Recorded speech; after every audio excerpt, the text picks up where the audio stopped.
Hey, it's Mike Tomano here with Dweezil Zappa. Hey, what a pleasure. Thanks. The Zappa legacy lives on, now with Zappa Plays Zappa. Tonight is Roxy and Elsewhere. That's the tour, right? Yeah, we're playing the entire album from top to bottom, but we also play usually about 90 minutes more of some other music besides the over an hour of Roxy music. Yeah, and I'm sure no one has a problem with that. Usually not. Everybody needs to listen to Frank Zappa. He's the best. I've been listening to Zappa since 1969. I don't know. It means everything. Isn't it awesome that It is awesome. Dweezil continues the music? Oh yeah, I can't wait to hear him play Roxy and Elsewhere.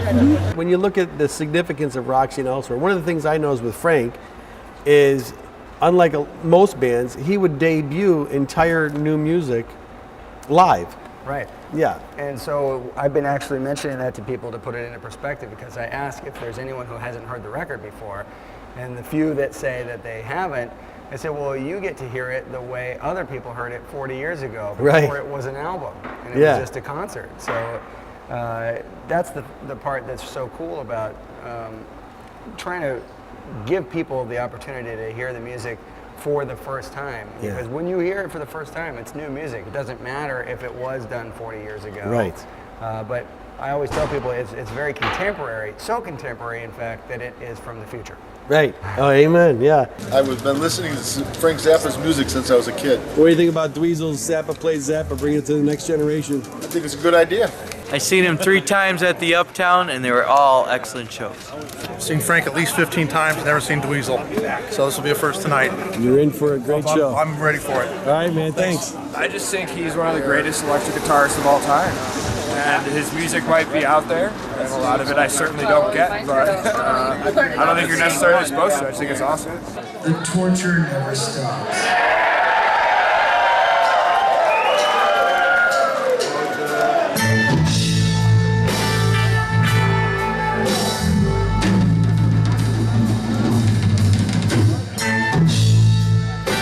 Through the 80s, and you had developed a certain style as a guitar player.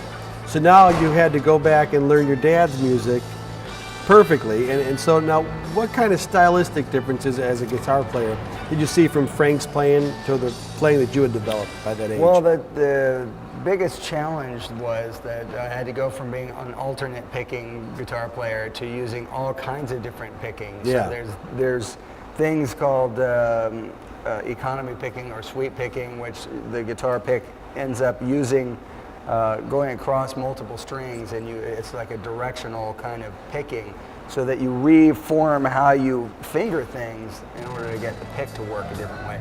But even that, I had to use extra fingers to do hybrid picking, because a lot of the melodies that I wanted to learn were not written to be played on guitar, and so there's all these intervallic leaps that took years of redeveloping and reprogramming how to play, and ultimately what it did was it drastically changed what I was capable of, because it was kind of like taking everything you knew for 25 years and then saying, well, forget that. Yeah. I'm going to do it this way now.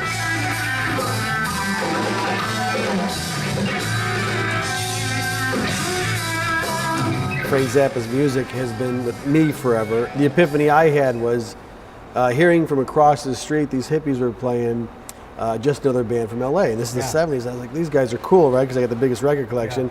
But I had never heard anything like that. And so that was the epiphany. You must hear all kinds of stories about when people first heard Frank Zappa's music and the change that it made in their life. Yeah, I do. And I mean, the thing about it is that Frank's music just shows that there are really no boundaries required in music. That's something that's put on marketing to people, you know, so that people can say, oh, if you are this person, you will like this music. Yeah. But Frank just made music for the sake of music. It hasn't achieved the kind of exposure that other kinds of music has. Yeah. But when people do discover it, they sort of almost forget about everything else and exclusively stick with Frank's music. Yeah. It becomes an obsession for a lot of people. She goes, wow.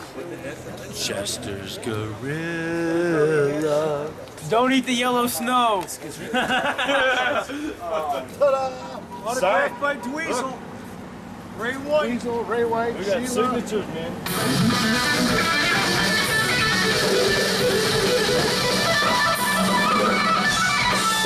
One of the things about Frank Zappa in his music is it's a leaping off point too.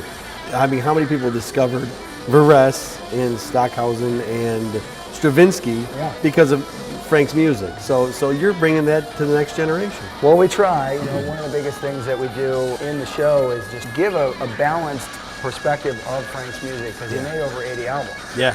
To see people playing this stuff does make a difference as opposed to just hearing it, because people are known to what goes on in music. They think stuff's all done with computers. Right. At this point, a kid hearing this, if he didn't see somebody play it, would think that somebody just programmed it on a computer. Yeah.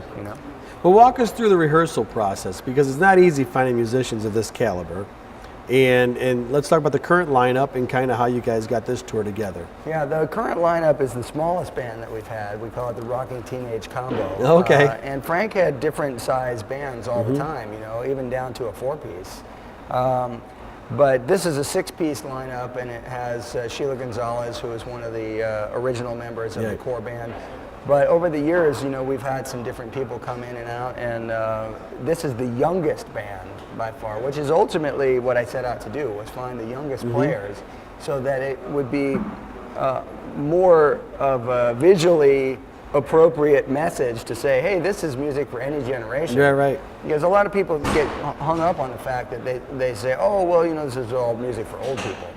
It's like, but this stuff is amazing music. It needs to be played, and if you can inspire a younger generation to play it, then that's a really important thing. So the other people in the band, we have Ben Thomas, who sings. He's also playing trumpet and trombone. Okay. We have Ryan Brown on the drums. We have Kurt Morgan on the bass. We have Chris Norton on keyboards, but he's doing all the percussion stuff, all the marimba things on keyboards. So he's got his 2 hands on different keyboards all the time, like doing this kind of stuff. So it's crazy parts that he has to learn to do.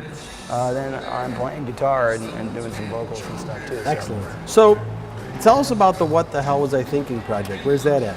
That thing is a crazy project. It's best described as an audio movie. Okay. And it's got a lot of different scenes, and then you have guest stars in the scenes. So different guitar players sort of start falling out of the speakers.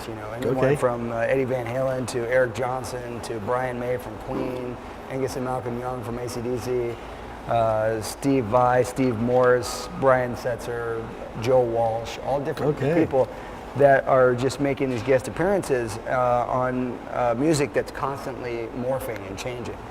But I started it almost 20 years ago, and I started it on analog tape, but I had some issues with the tape machine because they were on the larger reels, and by the time you would get towards the end of the reel, there was something happening with the motor of the machine, so it was slightly increasing the speed, which meant that anything that you tried to overdub at that point would never stay in tune, because the speed was changing gradually, not to where you could hear it just to a big jump, but a gradual thing. So for a while I had some difficulties completing some sections, and then it moved to a different format, a different digital format, and then finally got onto a computer system, because technology has changed in the last 20 years. So, in the last 20 minutes. So we I finally have that stuff available to me to continue working on it, but in the process I've learned so many other things about production and guitar playing, so it's still going to evolve into something even more dramatic than what it is. But that being said, there's also a piece of music that's about to come out that's called Dinosaur, which is kind of like a mini version of What the Hell Was I Thinking? It has 7 different guitar solos on it, and the music is kind of morphing as it goes. So give people an idea of what that other thing will ultimately sound like. And we use that as the music before we go on stage. Okay. Well, Dweezil Zappa, what's next for Zappa Plays Zappa?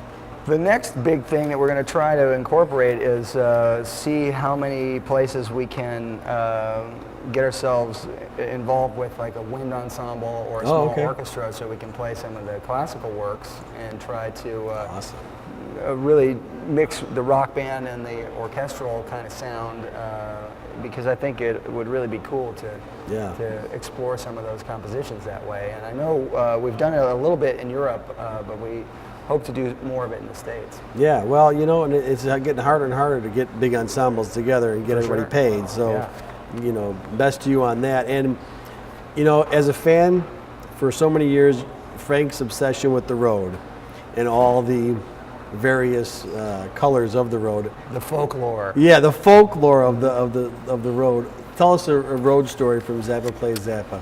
Well, I mean, we don't have any outrageous road stories of you know, like debauchery and stuff like that. Because, you know, to do what we do, you have to basically stay healthy and stay fit. I mean, it's like training for the Olympics to do this stuff. And we play 7 shows a week, you know, so it's like, it's hard, you know. But you have crazy stuff that happens. Like recently on tour, we had a bus driver that didn't check the route before going, and so what should have been a 6-hour ride turned into a 19-hour ride, and he got us on a 1-lane highway in the middle of a forest where we were out of communication with the rest of the world for 6 hours because there was no cell service. Right. And we're on a 1-lane road that's like either side is a cliff, and he's got a bus on it. We're like, how is that possible? So needless to say, that guy got fired as soon as He's not we with got, the band, right? Yeah, but it was amazing that you know, something that stupid could happen. And you're a bus driver for a band. Routing should be like the first thing you do. Plus you have GPS. Yeah, right. You know, but he just completely you don't got need us in a terrible situation, and we almost missed having to play the show. You know, we got there at the time the show was to take place, and the crew had to scramble to get everything rolling. And then we put the show on, and it was 2 hours late. But I mean, we were supposed to arrive at 11. We got there at 7:59. You know. Yeah. That's, PM. how was the show? It was good. Yeah, because you have that energy pent up, right? Well, I mean, we still wanted to be able to give everybody what they were hoping for. So everybody rallied to make it happen. But I mean, you know, we were joking about needing a seeing eye bear to get out of the forest, you know, because it was insane. Well, keep up the great work. Thanks for appreciate bringing the music to the masses, and continued success. Dweezil Zappa with us. Appreciate it. Thank you. And tonight we're going to check you out with Roxy and Elsewhere. Sounds good. A little bit of cheapness. Yes, for sure.